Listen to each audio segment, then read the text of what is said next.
This is the DeerRun walking pad underdesk treadmill. It's fantastic. It works really great, except for this really annoying beep when you turn it on. Listen to this. And it makes that same noise whenever you adjust the speed. It's ridiculous. So today we're going to remove the beeper to render this thing silent. First, we're going to unplug it, lift it up, and show you the screws underneath that we need to remove to get the case off. We've already taken one screw out with a Phillips screwdriver. It looks like this. Okay, we've lifted it up now, and we're going to point out the screws you need to remove to get the case off. 1, 2, 3, 4, 5, 6, 7. We're going to take those out now. As we're removing these screwdrivers, we found it's actually really helpful to use a magnetic screwdriver instead of the one that comes with the kit. And also, this is a shorter screw. The screw in this hole is shorter than the others. But as we go to remove the case, we think we're actually going to have to remove these stickers in order to lift the case up. So we'll do that now. Okay, so we have slit the 3 stickers and we've removed all the screws, and it turns out that this one and this one were both shorter than the others. Now we're going to set this down and remove the case to review the inside. Okay, we've cut the stickers and removed the screws, and now we were able to just lift up this plate. Could you go ahead and lift that plate back up? Exposing the inside. And you can see we have kind of 2 different circuit boards here. You might be tempted to think that this is the buzzer, but that's actually the power supply. Leave that alone. When we turn the, flip the butterfly switch, you can confirm that this piece over here is actually the buzzer. Here, listen, I'll show you. Yep, right there. So now what we're going to do is remove this circuit board with these screws, take it off so we can access the back of it, and then we're going to use a soldering iron to remove that buzzer completely because I don't want it. You could also put some hot glue or some tape over that buzzer to kind of dampen the sound, but we're going to remove it completely. So we were going to actually remove this whole unplug and remove this board, but they've put hot glue on everywhere, so they don't want us to unplug it. So we're just going to remove this board right here by taking off these fasteners. 1, 2, 3, 4, 5, and again, just using a Phillips screwdriver. Okay, we removed those fasteners, and now if we lift up the board, we're looking to remove this. You can go back and forth and kind of see that these are what align with the buzzer. That one and that one are the 2 soldering points. So we're going to apply heat to those with a soldering iron while at the same time pulling from the other side to remove the buzzer. So we didn't film that because it took all hands on deck, but we applied heat to those 2 points. He applied heat with the soldering iron on that side while I wiggled the buzzer on the back side. And now we have removed the buzzer, and we're going to plug the machine back in and show you that it's now silent, hopefully. Moment of truth here. Beautiful. Listen to that beautiful sound of silence. All right, now we're going to put this thing back together and show you what that looks like when it's done, but we're just going to put those fasteners back here to connect this circuit board back, and then the fasteners to put the case back on. Easy peasy. Before we close it up, just wanted to show you this is what the circuit board looks like now, and you can see that we've removed the buzzer there. When we realized that we couldn't take these apart without risking damaging it, we considered maybe sabotaging the buzzer in other ways, prying it up, going at it with a screwdriver, but it was really attached in there. So I would be concerned about damaging the circuit board if you were to go that route. It was much safer to do what we did and use the soldering iron and cleanly remove it. All right, now we're just going to set the case back in. You've got those little alignment pegs that need to go in the corresponding holes, and it just slides right down in there, and now we'll put the fasteners on. All right, so we've put it all back together again. Just as a reminder, you've got those 7 fastener holes, and these 2 are your short screw holes. The long screws go in those other ones. And here's the buzzer removed. There's the culprit of all that annoying noise. All right, all put back together. Let's plug it in. Beautiful sound. Now we can just confirm that everything works properly. I'll hit play on the remote here. It silently counts down so it won't wake up my family. There we go. Awesome. Success. Okay, so I recently bought this DeerRun walking pad, and it was super easy to put together. You just basically get out of the box and plug it in. So obviously I have mine on carpet, which is one thing I was concerned about because I wanted to have it in my office, which is a carpeted floor, and it is fine. You turn it on here. You use the remote to get it going. So here's the remote. You just hit start. It gives you 3 seconds and then it will start to go. And then you can just turn it up to as fast or as slow as you want. And you just go. You can kind of hear how loud it is. So it's not too loud. I've noticed that when I go over 2.5, it does get louder.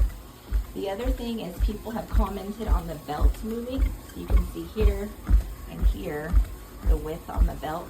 And it does move. I've noticed the faster I go, the more it moves. At 2.5, it kind of seems to just keep its pace low.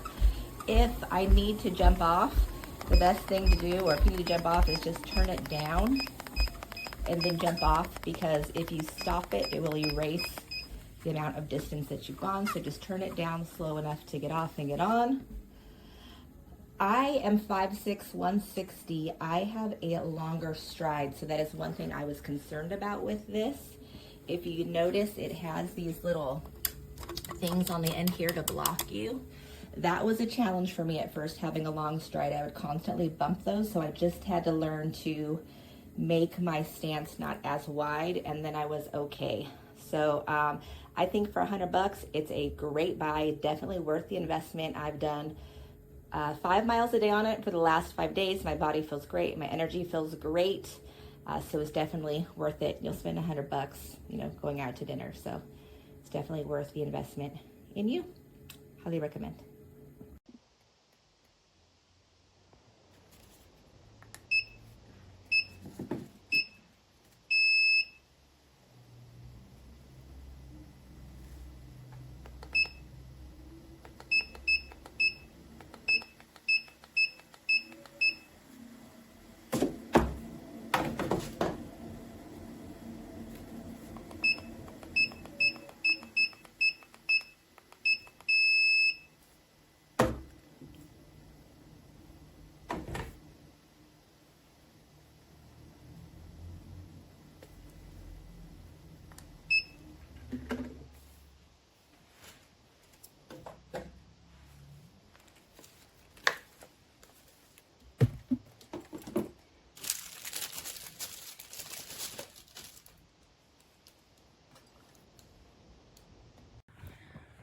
So this is plugged in and it works fine. My outlets are working, but this is not turning on at all.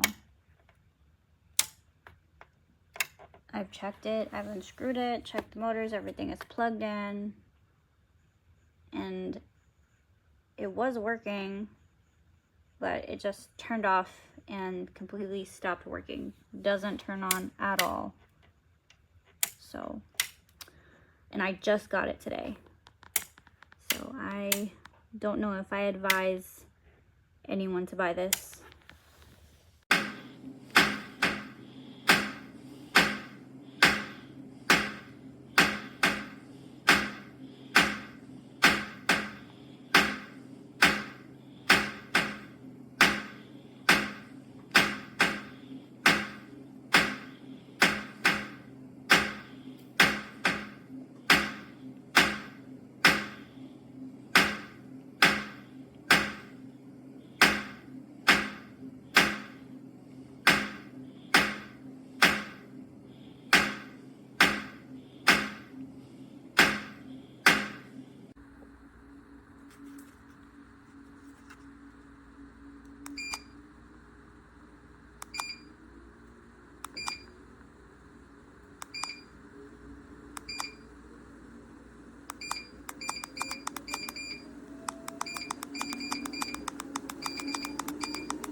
So I was using the treadmill and then I stepped on this part, and then every time I turn it on,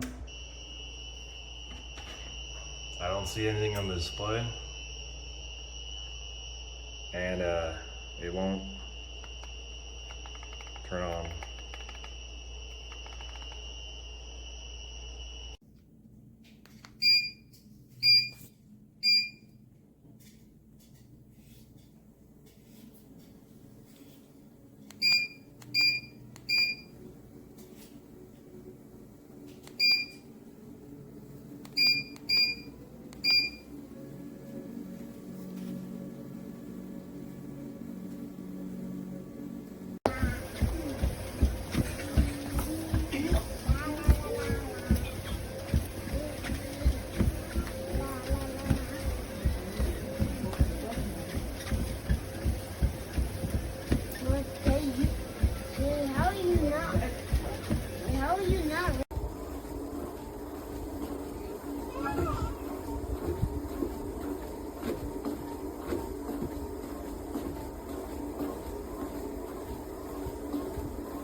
Walk straight down.